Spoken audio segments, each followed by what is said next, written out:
અત્રે ઉપસ્થિત સૌ મારી બેન જેવી જે બેઠા છે એને સૌને નિવેદન છે કે તમારા માતા પિતાને પેલો પ્રેમ કરજો, કેમ કે તમારા હિતમાં પેલી કોઈ રાજીપો હોય ને તો તમારા માતા પિતાનો છે સાહેબ. અને આજે રિલેશન બહુ ખૂબ જ બોન્ડિંગ તૂટી રહ્યું છે, ખાલી વોટ્સઅપ સ્ટેટસ અને ઇન્સ્ટાગ્રામમાં જ દેખાય છે રિલેશન. યસ યા નો? તો આને શું કરાય? ઇન્સ્ટાગ્રામ બંધ કરાય કે પરિવારમાં બોન્ડિંગ વધારાય?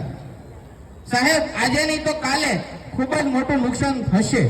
કારણ કે કોઈ પણ રિલેશન હોય એને જ્યારે તમે ફ્રેન્ડશીપના લેવલે નહીં લઈ જાઓ ને, કે કેરિંગ ડેરિંગ અને શેરિંગ નહીં કરો ને, તો એ રિલેશન તૂટી જ જશે સાહેબ. તો આજે એક મારે નવી શરૂઆત કરવી છે કે અત્રે ઉપસ્થિત મારા વડીલો, બહેનો અને ભાઈઓને નિવેદન છે કે અમારા જે બાળકો સાથે આજથી તમે એક ફ્રેન્ડશીપ જેવું વાતાવરણ ઊભું કરશો.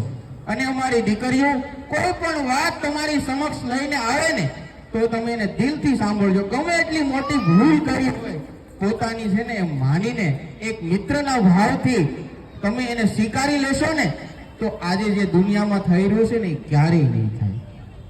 અને એને અટકાવવાનું કામ આપણે જ કરવું પડશે.